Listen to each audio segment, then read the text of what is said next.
Everybody has had low moments, I mean, I've had many low moments.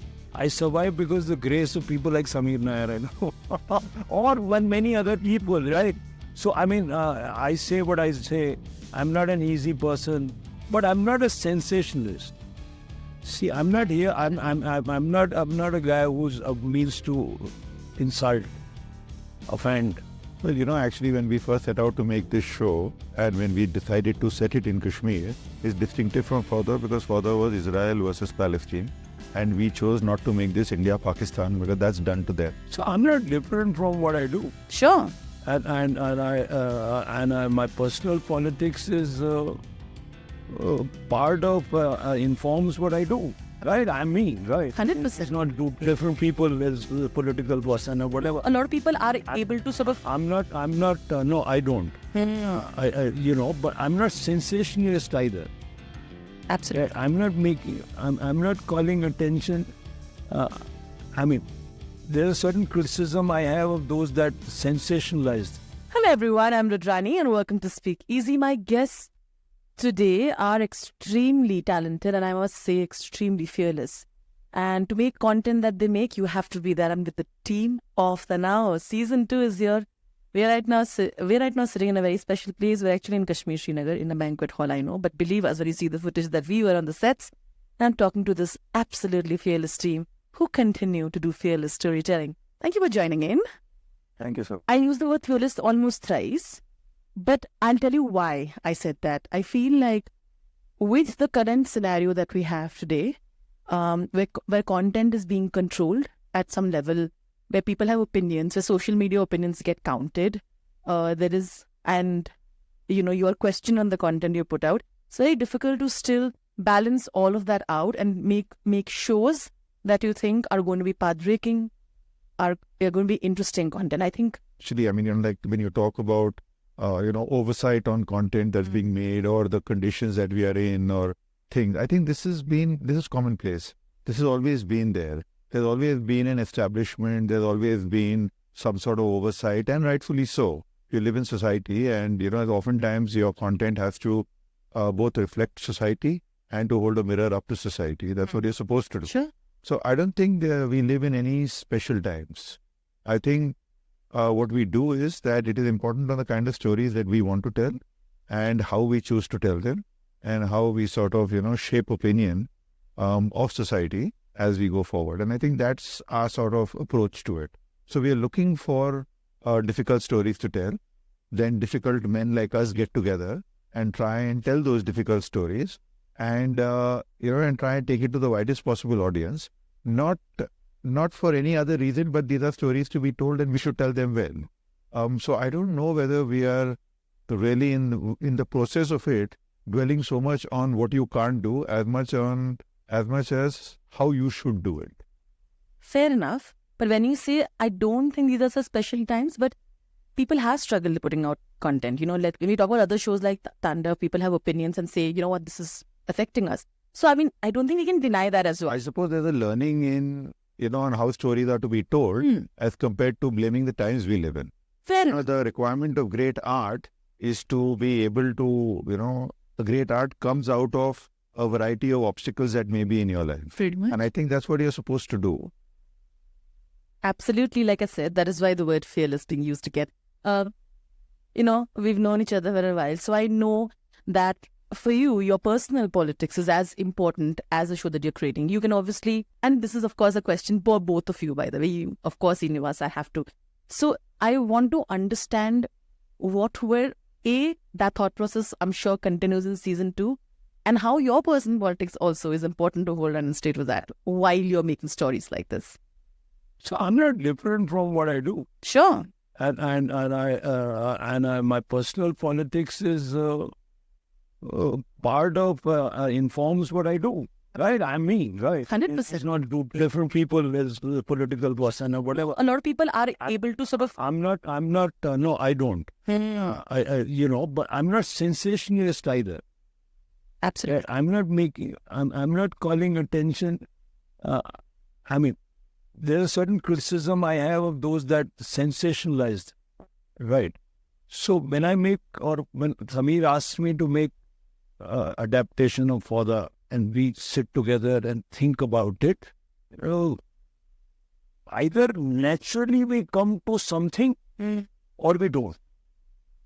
And supposing we had naturally come to a story that we had disagreed upon, but fortunately we came to a point where we told a story about the same country, right?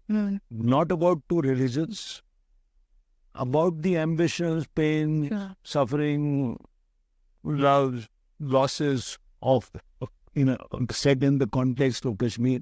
It's also a thriller, so you follow those rules as well.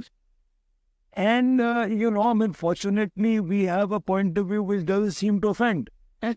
Which is fortunate. It's fortunate. We have a balanced point of view. And fortunately, maybe we are more mature than most. I like that. Let us then praise ourselves a bit, because we came to this conclusion that we didn't pull any punches while making it. Sameer and I, or the team of Tanaav, never had a discussion. I don't think that figured much in our conversation. So we naturally came to a point where we made a show which was balanced, which had shades of grey, which showed both sides of the story, which then obviously is anti-terrorism, which others, I hope we all agree, some more way. And the thing is that if it is not your intent to offend, mostly you don't end up offending anyone. Okay, well put. Of course, you'll have to. I think it is like a very balanced adaptation. This is, and every character is being taken from this land itself. Sure. And their complexities, and then be it the STG team or the Harkat team, and everything is taken is well balanced. There is no idea of just to do any sensationalism. Okay, just be true to the land and true to the characters, and bring the conflict within that. So that is very beautifully done. Done by writing, and then the way it is being done, and we are actually trying to get that on the screen. Actually, it's very interesting you said that, because since the time we've been here, there is also an image of how Kashmir and its people live in, right? When you come here and you see how it is, you'll realize how much better it is. And Tanaav reflects Kashmir quite well. And we have managed what we are proud of is the fact that we show Kashmir in its shades, in its glory, in its problems, in its complexities, in its the beauty of its people, also the beauty of the landscape. You're going to escape the fact that it's a place, so we don't. And also it's made from the inside. It's not them us story. Right. So it's as if the Kashmiris are making it. It's a sense. So I think some things are managed, and the criticism you have to tell us. So the question I was going to ask is that, while I was talking to the people, and I said, you all look happy now. And some people were, and they were opening up about how, we see employment has increased. I see people have come here, you all are shooting. The fact that they've included so many local crews.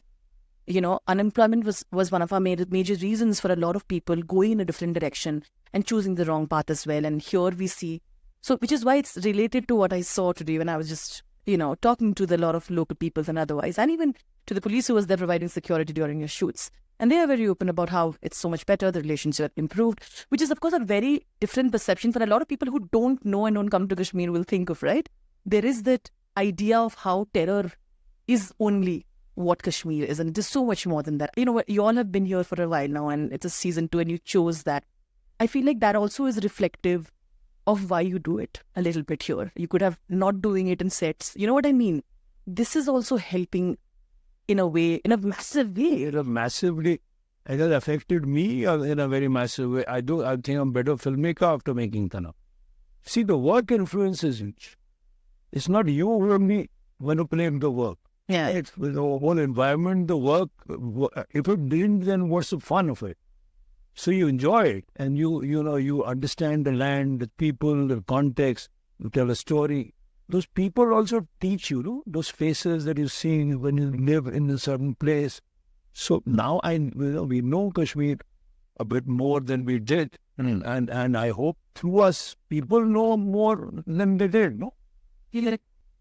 Well, actually, when we first set out to make this show, and when we decided to set it in Kashmir, is distinctive from Fauda because Fauda was Israel versus Palestine, and we chose not to make this India-Pakistan because that's done to death.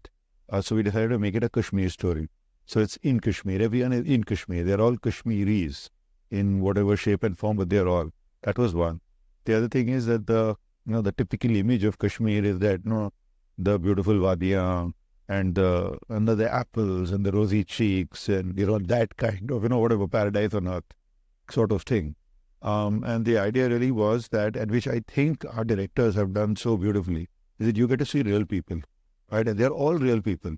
So it's about all locals and all real people, and whichever side of the story you are on, it is still a human story, right? And we've tried really hard to make it that human story, which is why actually I think all of the Kashmiris also like it so much. In general, because when you set out to adapt or reimagine Fauda, it's always a challenge, right? Because that was such an iconic show, so what are you going to be doing with this? And I think what we managed to achieve with Tanaav is that it is a different show. It's not Fauda. It's not Fauda. It is, the story is the same, because the plot is the same. That's the thriller. But the context of it, the texture is not the same. It's totally different, and the people are different. Their motivations are different. Our lead's motivation is different. So he's the same crazy guy, but his motivation is different. So I think these little things have been done really well. As something, and as I think today. Okay, then I will, wrap it the last two questions. So I know a lot of time people who already know you, I'm sure they will know. Of course, we're all aware of the fact that you're extremely vocal, which is very, again, as an artist, it's again, a lot of artists have said that, today on X, previously Twitter, we want to just do our work and promote it because we've realized that when we want to have conversations, but it has become so toxic, we don't want to. UIC are among the few still tries to have conversations whenever necessary, stands up for what you believe in. And people and artists are like, it impacts us so much that people don't realize what we are giving up. We lose work. People don't want to associate with us because they think, oh, you're too political, or oh, you're too opinionated. You've survived, managed to do your own thing, stay in your belief and ideology. I want to know, in how long has it, have there been like really low moments where you're like, yeah, everybody has had low moments. I've had many low moments. I survived because the grace of people like Samir Nair, or many other people, right? So, I say what I say. I'm not an easy person, but I'm not a sensationalist. See, I'm not here. I'm not a guy who's means to insult, offend. But then, I sometimes say what I do, and my problem is that if I stop myself from saying what I do, then it reflects on my work. Then when I sit and say in an applause meeting and they say, what do you think of the scene? Then that mind stops, no. So as a writer, you have to be very careful of censoring yourself. But it's good. Why the Raju Hirani's film work? Because naturally, he and the audience are in the same rhythm. Right? He's not concocting that rhythm. Right? So why do I do what I do? Because I'm fortunate that I'm a rhythm that provokes but doesn't insult. That's why I've survived. Absolutely, but he also doesn't carry it, okay? Just like he says it and then in 5 minutes he's like very normal, that we feel that, oh, he's very angry and all. But once he puts it out in 5 minutes again, he's okay. So I will always have respect for that. And the entire team. Thank you so much for doing this. Thank you. And we're looking forward to season 2, especially after we got a little bit of sneak peek that we can't really talk about so much. So all the very best. Thank you. Thank you so much.